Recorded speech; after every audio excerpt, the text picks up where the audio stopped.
Shalom,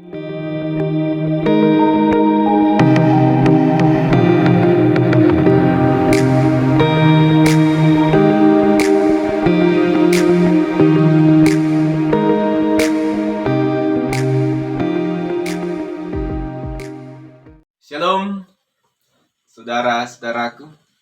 Salam kasih buat kita semua dimanapun kita berada.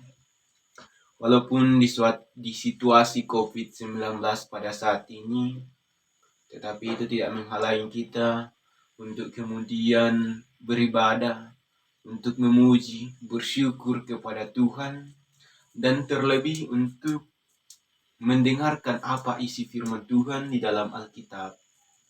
Dan pada saat ini kita sama-sama belajar firman Tuhan. Saat ini saya angkat satu judul atau tema yang mudah yang dipakai. Tema ini saya angkat dengan melihat bahan Alkitab kita di dalam pertama Samuel pasal 3 ayatnya yang pertama sampai ayatnya yang ke-21. Di sini menceritakan tentang Samuel, Allah, dan Eli. Sahabatku dan saudara-saudaraku, pembacaan Alkitab kita pada hari ini memperlihatkan bahwa Samuel yang muda, yang usianya masih di bawah dan usianya mungkin masih sangat muda, itu dipakai oleh Tuhan. Samuel yang dibimbing oleh Eli yang sudah tua tidak melihat Samuel yang muda sebagai saingan. Eli justru mempersiapkan Samuel ini untuk menyampaikan firman Tuhan kepada masyarakat, kepada bangsa Israel. Dan Eli tidak melihat bahwa Samuel ini masih muda. Samuel ini tidak mempunyai pengetahuan. Samuel ini tidak mempunyai hikmat. Namun Eli sadar bahwa Allah tidak memilih manusia, entah itu umurnya sudah tua atau dia adalah orang yang berpengetahuan, dia adalah orang pandai. Tetapi Allah memilih orang dan memberikan dia hikmat untuk kemudian menyampaikan firman Tuhan.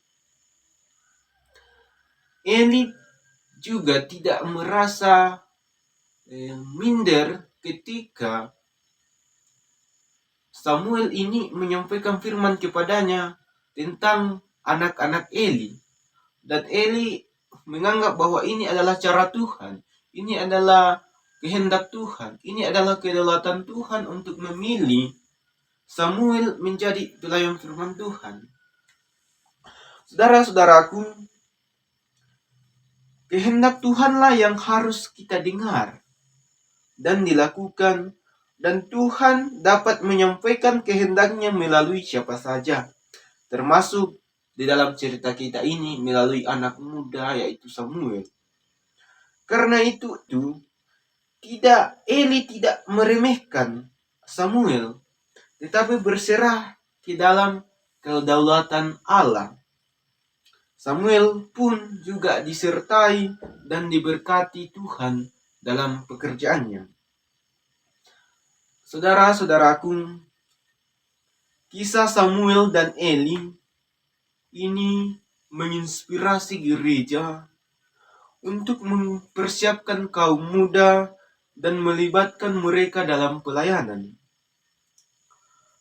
Ingatlah bahwa Tuhan pun memakai orang-orang muda untuk berkarya di masa kini, seperti Tuhan memakai Samuel dalam kemudaannya, di dalam pekerjaan Tuhan.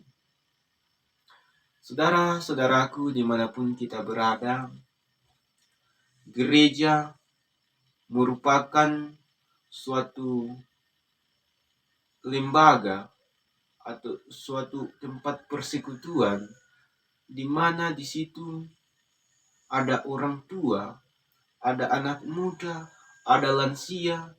Pokoknya di dalam gereja itu melingkupi, menyangkut semua kaum tidak melihat dari muda tuanya orang tersebut. Maka dari itu, pemuda dipersiapkan, pemuda harus mendorong gereja dan memberikan aspirasi-aspirasi untuk kemudian membangun gereja. Allah memilih manusia sama seperti dalam cerita kita saat ini, yaitu Allah memilih Samuel. Walaupun Samuel ini masih muda, namun Allah memilih dia untuk menjadi pelayan firman di dalam pekerjaan Allah sendiri. Di dalam cerita kita saat ini menceritakan bagaimana terpanggilnya Samuel. Di dalam bacaan ini menceritakan tentang Samuel ketika Samuel itu dipanggil Allah di dalam tidurnya.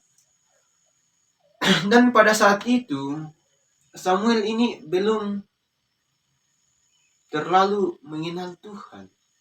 Sehingga di dalam pemanggilan Tuhan itu Samuel ini merasa bahwa yang memanggil dia ini adalah Eli sampai 3 kali. Sehingga Eli mengerti bahwa yang memanggil dia itu adalah Tuhan. Sehingga Eli menjelaskan kepada Samuel bahwa yang memanggil kamu itu adalah Allah. Dan dengarkanlah dia apa yang dia katakan kepadamu. Saudara-saudaraku, ini menjadi sebuah inspirasi bagi kita kaum muda bahwa hikmat dari Tuhan itu tidak memandang dari segi umur, tetapi Tuhan melihat kita bagaimana kita untuk kemudian menjadi alat Tuhan untuk menyampaikan firman, untuk kemudian masuk dalam gereja untuk membuat gereja ini menjadi hidup. Karena zaman saat ini gereja kemudian semacam dianggap bahwa gereja itu sebagai hal-hal biasa saja. Tetapi ini tugas kita bagi pelayan Tuhan, bagi anak muda untuk masuk dalam gereja, untuk mendorong gereja kemudian melakukan tugas-tugasnya. Dan bagi kaum muda, bahwa kaum muda itu adalah alat, adalah pemberita Injil di masa kini, bukan di masa depan, tetapi di masa sekarang ini. Ini adalah tempat kita, ini adalah alat kita, ini adalah tempat kita untuk menyampaikan firman. Apalagi di situasi COVID-19 pada saat ini menjadi tugas pemuda untuk kemudian masuk dalam gereja, menyampaikan aspirasi, menyampaikan hal-hal yang bisa membangun gereja. Demikian firman Tuhan yang dapat saya bagikan pada saat ini. Terpujilah Tuhan.